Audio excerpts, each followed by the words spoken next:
welcome everyone to the start of Brooklyn Comic-Con weekend. Yeah. Okay. Yeah, that's what I thought. I know this is the first event of the day, but we'll ease into it. I know there's beer upstairs, so, you know, we'll be fine. We'll be fine. But today we have a awesome panel that we're gonna start off very strong, start off high, women in gaming, culture, inclusion, and community. And we're gonna sit down and learn some things today, okay? So, afternoon everybody.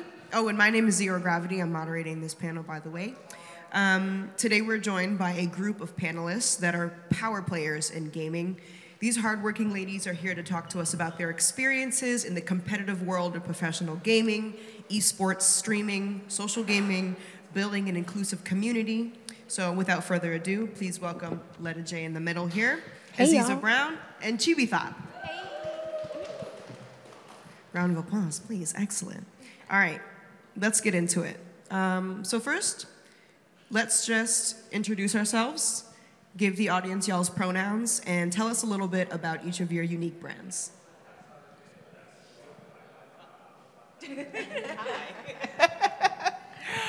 I am Aziza Brown. I go by Naughty MSC. I'm the owner of the esports team Dynamik Focus. Yeah. Basically, I work with competitors in the fighting game community. I do brand marketing, and also we're doing a lot more with indie devs and stuff like that. Will be announced later this weekend. I'm also the one of the founders and the investor into the Queen of the Hill series, which is a series for women, non-binary, and femme-identifying people to be acknowledged in the esports industry. And I'm also a guest host on the podcast TO Talks, and I will be starting up Six Button Initiative, which is an initiative to teach TOs how to navigate in the esports industry.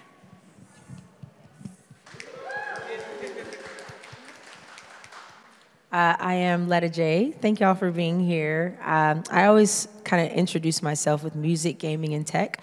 I'm a Grammy-nominated recording artist and songwriter. I moved to New York for music, and prior to that studied engineering, and I'm the founder of Coexist Gaming. And I wanted my worlds to actually coexist, especially as women were usually kind of placed in boxes. You're the artist over here, the engineer here, the gamer here. And the one thing I realized is that gaming was so massive, it was the grand equalizer. It was the thing that didn't have prerequisites, and it brought a lot of people together. I found community through gaming, and so I created a company that really, I wanted to analyze the industry from a 360-degree lens and find out where the opportunity lied. So we're a subscription-based membership company. I just opened up a co-working video game bar lounge in Midtown that I actually started in my Brooklyn apartment. And so straight up, just grassroots love. And I'm excited that our focus is on not just building and developing games, but also finding and creating the representation that we need and that we want throughout industries that are just very oftentimes male and not minority dominated. Hello, everybody. Happy Saturday. My name is Sachi. I go by Chibi Thought, and I am a cosplayer, variety streamer, content creator, fashion nerd. And I started this thing, well, I work with Lamb Party with this thing, and I do, shout out to Lamb Party Studios. I run Girls Game Night, which is like an annual charity event, and what we do is we host a space for women, femme, non-binary, and just anyone who doesn't feel comfortable in usual gaming spaces, really. It's really open to everyone, but it's a focus on that. And we just want to create like a space where people can come in and don't feel that pressure that they usually feel in especially in the FGC spaces and things like that. making so that they're like learning about new games and discovering new games, trying out games for the first time without feeling like they have to be like super nice at it and if someone's just gonna be like, oh, get good and like, you know. I'm also a part of the NOR Network, which is a community for Black femme gamers and streamers and content creators, and they help us to like get different opportunities within like through like Epic Games and Riot and certain things, just to help that same, like everyone else said on the panel, representation within the streamers, on Twitch, on YouTube, and just in gaming in general. Hey. Yes. A couple claps for that as well. Thank you guys. I think the three of you make up just like a perfect panel. I think you're all very inspirational and in your own right staples of your own communities, your individual communities, and also just the nerdy industry as a whole. I know Aziza, whenever you walk into OS, it's like she's the boss, you know, she is the boss. And I've heard you speak on panels before, and I actually do remember visiting the prototype for Coexist, and I think we were together, Sachi, and I rolled up in the Uber like, this is somebody's apartment. But the second we walked through the door, it was something completely different, and you could see the vision, like it wasn't gonna stay in that apartment for very long. And Sachi, I've worked with you for years now, and Girls Game Night is always a pleasure to help out whenever I can, because shout out to OS the spaces that the three of you create are very, very necessary. So with my second question, let's bring it all the way back to day one. What drove you guys to make the transition from gaming as a hobby to having gaming as a professional? And what were your first steps in doing that? Well, so my last tour before COVID was in Japan. And I went to this 7-story building in Akihabara. And I don't do like touristy stuff. And I went in the moment it opened. And I was there the entire day. And I lost track of time, and I'm live streaming. And when I came back home to Brooklyn, I called my best friend and I said, yo, I want to do a gaming party.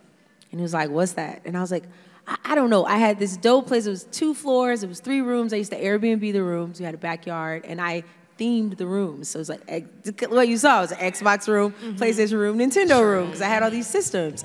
And so I blocked out a weekend so that we didn't get booked on Airbnb, and I just invited a bunch of people over to have a gaming party, and the goal was to relive your childhood, connect over genuine, meaningful, symbiotic things that we loved. The nostalgia of gaming, anime, comics, all fused together.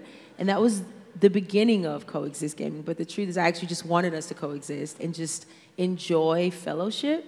And fast forward to kind of consistently doing that and then building community around it, it became a thing that was worth salvaging, worth diving deeper into, because I started recognizing there's a lot of opportunity. First of all, I thought I was one of the few weirdos, and I was like, there's a lot of women in gaming, and I was just like, well, what do you like? And so we really just built this world where when I learned that we all were interested in the same things, but we all were kind of searching for some of the same things, like opportunity. How do we monetize this? You're right. Like, I played competitively, but in the FGC, you're not always welcome. Sometimes a lot of toxicity. Sometimes you don't feel like doing all that. So there were very few places for us to just lounge and chill and kick it, but I also wanted it to be affordable.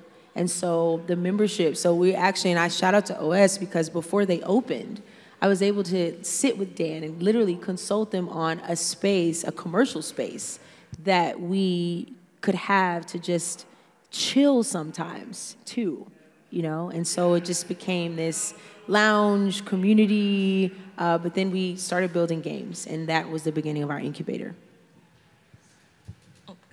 I would say my transition started like via Twitch. Like it started from just, you know, gaming with my dad and having that fun at home to like when I started cosplaying, a lot of my first cosplays were video game cosplays, because that was like kind of my main bread and butter, anime and video games.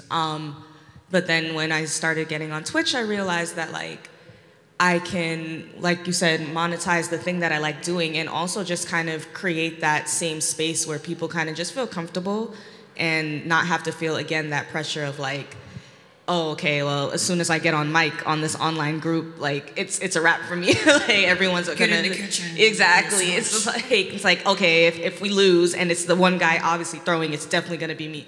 So I think that's another reason why I got really excited about Girls Game Night, because a lot of the times girls end up gaming alone or like with friends who don't live close by. So it's nice to have something that's like local, to foster that kind of, one, community, and two, just interest in, because like I saw a lot of people like try out Tekken for the first time and they're like, oh, like this is fun, like, and I want everyone should play Tekken. I'm biased. But really it's the same as that. I just wanted to kind of create that community, help build the community, because again, a lot of, it's like we're not like scarce, like it's a lot of us here, and you won't know until you know. And I think that these things, that these groups really help to kind of bring that out. So how there's two stories, and I'm gonna go really fast. Dynamic Focus started when because I graduated from college. The death of the arcade era was happening in New York City. Me and my best friend from college were just like, we don't know what to do. We found MashFest, and so we went there. I literally went from like my company with my stick in hand and just went to a bar to play video games. And from there, people noticed that I had a background in doing gaming and stuff like that. And I was invited to my first major, and that was ECT, East Coast Slowdown. And from there, I started learning about the industry, actually part of another team as a product manager. But then I split ways, and I literally was taking photography for that team, and I always shot in Dynamic Focus. So that's where it came from. Hey. So from then on, since I learned the industry, I was doing all this stuff and everything like that. And one of my team members that I brought in, Saki Sakura, was like, we were all sitting down there looking at Twitter, and some anime profile every single month will go and say, where are the women in esports? And we were like, you know what, we're fed up. Let's do something to highlight that we're around. So we created the Queen of the Hill series to actually let femme-identified people, women, non-binary, be shown so that we get opportunities. And from there on, from doing the Queen of the Hill series, people have been getting sponsorships, people have been getting recognized, people have been getting, opportunities have been opening up for women and femme-identified people, non-binary people, to compete, and showing that they compete on different levels. And then also the knowledge of other majors came to these people because no one talks about it. So when you don't talk about what you're doing, nobody comes. And just highlighting that you're going to there is very important. So that's what we did. My next question is, I love this question. What is something that you're most proud of for you and your community for? Maybe that was a hard question. That's not a hard question. Well, I can go first. Definitely during 2020, me and my Twitch followers, we helped to raise over $500 for the Black Trans Fund, and also it was another, I forgot then, it was a lot times, but and that was really cool because I was able to see that yeah, we can come together when we need to. Another thing obviously I think was maybe the second Girls Game Night, all of the clothes that everyone brought to the clothing drive, and just seeing the faces of girls enjoying games and laughing and getting in each other's faces even too, just bringing that energy out, because we got that. And I think again, we don't know until we see it. So when I saw that, and it was nice knowing okay, I'm gonna do this again. I am really proud that I get to just be authentically, unapologetically myself. I feel like your journey, we all search for things, for fulfillment, to be happy, all that. And part of your journey is like navigating through a world that may not be designed for you. And I realized that I'm a world builder, you know? Omicron, you know what I'm saying? He's a world eater, but you know the vibes. And so I feel like I wanted to build something that would allow me to just lend myself to it. I'm an artist, I'm an engineer. Usually they're not in the same place. And I wanted to create something where, yes, we could have fun, but we could also build a sustainable life, an income. And so I wanted to do both. I didn't want to choose, because we you know, people go to clubs and you hang out, and then like rent's due and you're like, shit, oh wait, oops, limited, no cursing, sorry. But you know what I'm saying? And so I'm proud that the gaming industry, that I got to take this industry, I've been playing video games since I was 4 years old, since I moved to this country from DR, didn't speak English, didn't need to know English to give you the smoke, you know what I'm saying? And then I learned that development, because you didn't know that. Like, as a competitive player, we're way over here. We never get invited to, I was like, what's a game jam? And I learned, I'm like, people are building video games from start to finish in like 5 days? Where is this happening? And so I'm proud that we did one. And I created a deck, and I pitched it to my best friend who's a game developer, and I said, so listen, y'all build games and all of you are coders. But I'm a recording artist and I don't code, but there's music in every game. How come we can't be a part of this process? And so in the deck, I said, I want to create a talent pool where narrative writers, because we fall in love with the stories of characters, where amazing cosplayers who literally wanted representation, with graphic designers were creating skins and new things, characters that looked like us. And so our first game jam, we had about 200 people across the country build 5 games in 5 days. Logitech flew in, we brought in Riot, we brought in Mojang, we brought in Unity, and I watched 95% of people of color who had never even heard of a game jam built a game. Now they have a portfolio, now it's on their resume, now they have internships, and they are part of studios. And that was the beginning of what Coexist Gaming meant to me. It was like, we can always chill, and I want to build that world. We can come hang out. This is your space. You activate it how you want. But when you're ready to get stuff done, and when you know that you need to add value to your career, you can do that too, and you don't need to choose, because they should coexist.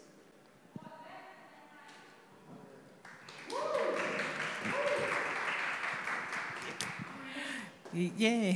I love you. So yeah, like what I've been most proud of, like there's been things where like I've been on, like my brand has been on TBS, Disney XD, and all this other TV shows that I've been on. I'm in Netflix too, and a documentary. But the biggest thing that I actually am proud of, because like when you first said this, I just remembered every single player that I've like interacted with, and I saw their growth from like someone so insecure to someone that's doing amazing stuff. Like now, like some people are IT at NFL, some people are like literally they're creating a bracket system, doing on PlayStation every single day, doing amazing commentary. Just the most confident people are coming out of like this brand that I'm creating, and I don't sit down there and I don't like tote it as much, but those individual stories of every single person that accelerated is pretty much my proudest moment, because of the fact that like I assisted in that, you know? Like I gave them the opportunity to actually grow to somebody that's so confident. Or another person that literally just joined my team and they're doing commentary all over the world, and literally just came up to me and just like, that one little trip that we took to DreamHack has accelerated my whole sphere of like, of my whole life. And it's because you insisted that I go and you helped me go there. So yeah, that's basically my proudest moment is the individuals that I grow. And that's why she's the boss. Facts. To say too, like, thank you, first of all, people like you and people like Professor Highkick and stuff. Like, I feel like, especially in the FGC, it's really hard. Never mind the fact of like just playing, in terms of like commentating and TOs and just kind of even anything on the back end. Like, it's hard for girls to get into that space. So your spaces really allow like people like me, who's like super shy and like super timid, to like get into that space and feel like good and get things. Like, I've been commentating my little Tekken stuff here and there, and I'm like just really excited about those groups, and I hope like more people keep joining them like forever. Awesome. All right, so I have to wrap up this discussion in about 5 minutes, but if anybody has a question in the audience, we would love to hear it. Anybody? Sorry, Greg, I'm gonna go over there. All right, here I come with the microphone.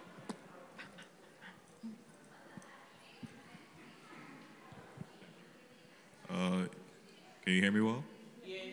Okay, so I wasn't here for the first part of the panel, but I was gonna ask about this. I heard like the discussion of like Twitch and Twitch gaming coming up during the entire panel discussion.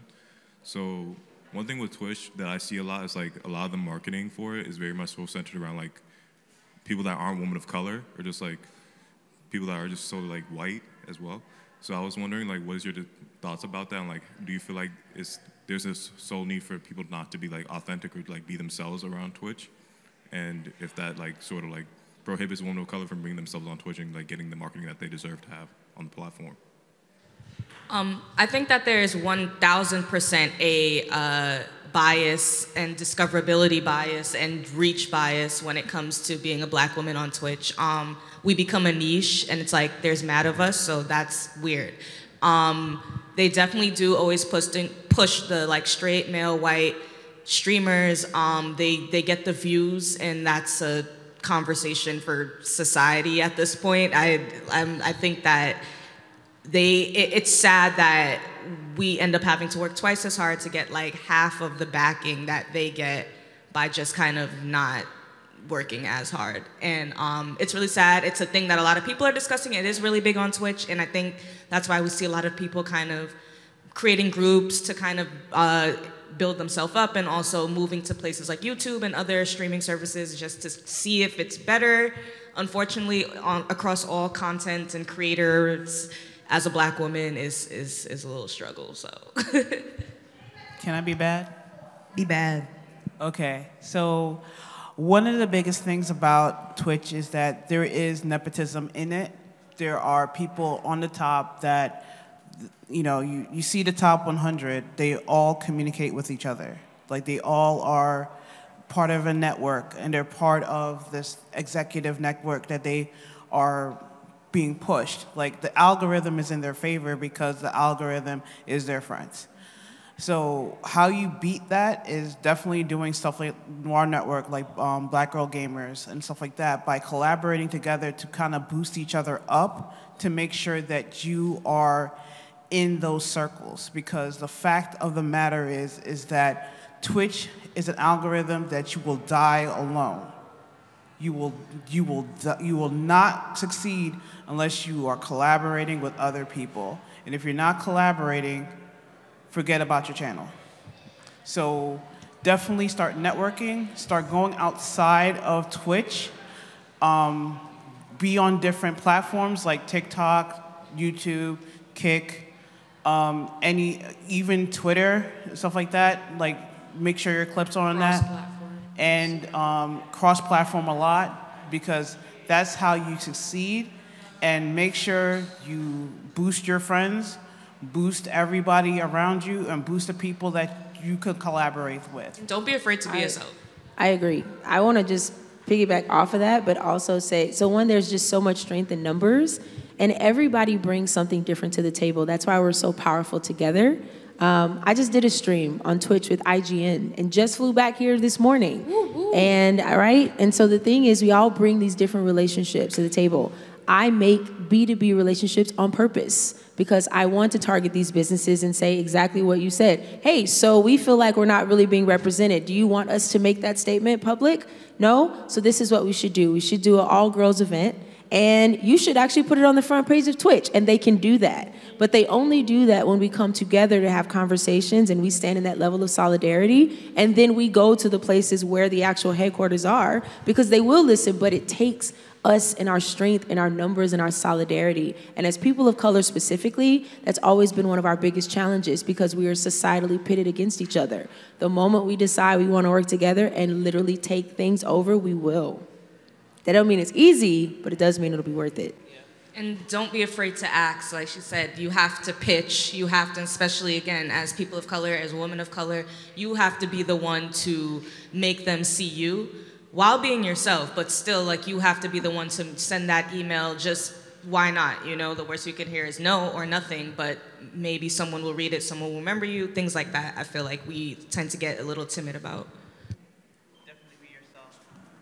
Greg? Definitely be yourself. Never don't change. Don't be adapted to society a little bit, but Yeah. don't be unhinged monster. That's kind of crazy. But like literally be yourself. Be your own personality. Be your true authentic self, because some people need that in that sphere to actually market. So yeah. And that's how you build a genuine community. Yeah. So for anyone in the audience that wants to keep up with you guys, where can they find you? You can find me at Chibi Thought, and that's TH0T and Chibi, and Local Magical Gal on Twitch, GAL. I be rolling around with Land Party. I'm on Instagram all the time, and I talk too much on Twitter, and I'm usually sucking at Tekken, so that's where I be at. You can find me on everything Letta J Music. That's Letta J Music. You can also follow Coexist Gaming on all platforms. You can find me on Dynamik Focus on every single platform. Dynamik with a K. If you want to see my sort of business, sort of personal profile on Twitter, it's ZIZI down, ZZ down, and that's where I do my most trolling. So That's where the good stuff is. All right, another round of applause for our panelists. Thank you, guys. Thank y'all.